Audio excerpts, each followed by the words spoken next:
Quand vous entendez une musique comme celle-là, vous dites ça se passe dans l'espace. Vous n'avez pas tort, hein, là ça tombait bien. Mais on a l'impression que c'est toujours un peu les mêmes musiques. Et en fait, non. En fait, non. C'est un peu comme Ennio Morricone. Dès que vous voyez une rue principale de western et vous entendez un harmonica, c'est vrai que Kubrick a réussi à faire ça. Dès qu'on entend ce genre de musique, en l'occurrence ainsi par les Zarathustra, on voit tout de suite, voilà le monolithe noir, les planètes, machin. Et on comprend 2000 ans du ciel et l'espace. Voilà. Bon, mais alors, il faut, quand on fait des films, par exemple, là, il s'agit d'Interstellar de Christopher Nolan. Si vous n'avez pas vu, précipitez-vous, ça existe en DVD. Il y a une musique comme ça, il faut que ça soit un peu planant, mais il ne faut pas que ça ressemble trop à ce qu'a déjà fait l'autre. Bah c'est ça, c'est toute la complexité de ce métier de compositeur de musique de film. C'est comment renouveler le genre alors qu'il a été préempté comme ça avec autant de force par Kubrick par exemple. Donc vous le disiez, j'en parle aujourd'hui, c'est les musiques de l'espace, à commencer par Interstellar. Film de Nolan, c'est la 5e collaboration avec Hans Zimmer, son compositeur. Ils avaient fait ensemble les 3 Batman, Inception. Alors là, ils commencent à bien se connaître. Ça, c'est Hans Zimmer, le compositeur, avec une très très très jolie veste. Oui, couleur canapé. Ouais, il doit avoir un problème de colorimétrie. Il est très fort au... et donc, je me permets de me moquer tellement je suis fan. Christopher Nolan, donc, il commence à bien se connaître au bout de 5 films. 2 ans avant le tournage du film, va voir Hans Zimmer et lui dit si tu avais une seule page à écrire de musique, une seule page, sur le thème, ce serait les rapports entre un père et son fils. Ouais. Voilà, tu as une seule page à écrire, qu'est-ce que ce serait? Sans sujet, il n'y a pas d'image, il n'y a pas d'image, rien. Et le type, il faut qu'il mette des notes avec ça. Voilà, et donc Hans Zimmer écrit un thème, ça plaît beaucoup à Christopher Nolan, puis Christopher Nolan, chemin faisant, lui explique le film, il se rend compte que c'est pas un père et son fils, mais un père et sa fille, comme dans le film Interstellar, et puis ils font la musique, et puis ça fait à nouveau un chef-d'œuvre, on vous en parlait tout à l'heure. Ce qui est absolument super incroyable et unique, c'est que Zimmer utilise l'orgue, ce qui est très rare dans la musique de film, surtout la musique de film actuelle, un orgue d'église, vous voyez, pas un orgue de jazz, un orgamon, un vrai orgue d'église. Regardez le making-of, c'est assez bluffant comment il a réussi à rendre cette musique organique avec autant de souffle, justement. There's something very human about it because it can only make a sound with air and it needs to breathe. And on each note you hear the breath.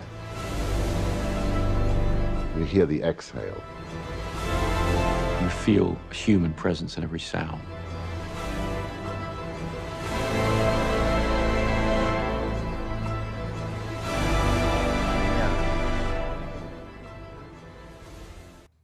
Il fallait penser. Elle n'était pas utilisée, cette musique-là, avant, non, avant. Alors ça, c'est une composition originale, mais le fait d'utiliser de l'orgue comme ça, avec ce de l'orgue d'église, c'est spécifique. C'est spécifique, surtout avec cette façon de décrire un peu à la Philip Glass, c'est-à-dire extrêmement en répétition. Et d'ailleurs, Christopher Nolan et Hans Zimmer ne se cachent pas d'avoir fait un grand hommage à la musique du documentaire Powakatsi et Koyaanisqatsi, dont on a souvent parlé ici. C'est un documentaire incroyable produit par Coppola et Lucas qui a été tourné dans les années 80 et dont la musique faite par Philip Glass est faite principalement à l'orgue. Je vous ai trouvé un petit extrait. Écoutez, vous allez voir à quel point ça se ressemble. Écoutez. C'est super proche dans l'écriture et la répétition. Donc ça, c'est Philip Glass, mon Dieu. Et à l'autre côté, il y avait vous aussi. Il y avait les deux. Voilà, regarde, là j'aime bien. Lequel des deux fait la musique? C'est bien aussi. Ah, c'est génial, Philip Glass, c'est super bien. Je vous parle d'un autre film dans l'espace, il y a un peu de temps encore. Mais quel est celui qui avait fait 2001?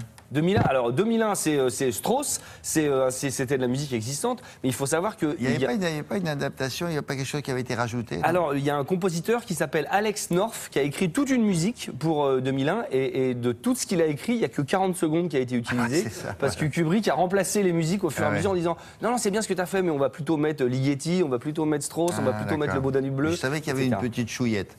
Exactement. Bon, alors la dernière c'est quoi? La dernière c'est la ressortie de Gravity au film de l'espace, autre film de l'espace avec une musique incroyable écrite par un tout jeune compositeur, Steven Price, qui a 35 ans et a eu l'Oscar en 2014, avant que Alexandre Desplat l'ait cette année. C'est lui là? C'est lui, voilà. Alors, ce qui est absolument génial dans son approche, c'est qu'il a fait une musique à nouveau organique, mais très sound designé. Ça veut dire qu'il n'y a pas vraiment de mélodie. C'est une sorte de truc un peu bizarre, très anxiogène. Regardez, il avait expliqué beaucoup mieux que moi, puis surtout, on n'a pas de temps.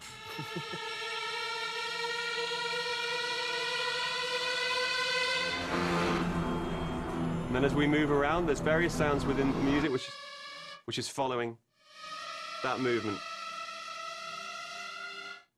And we cut things hard, so where you'd expect an impact in a normal film, we actually cut everything out.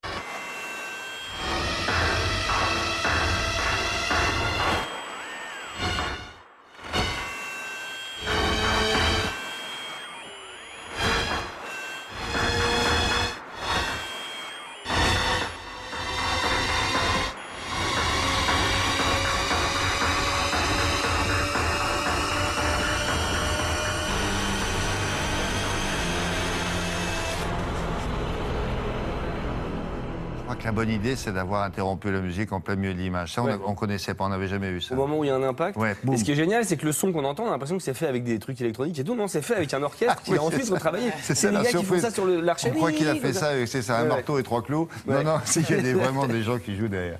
Bon, très bien, Voilà. merci beaucoup. Merci Alex.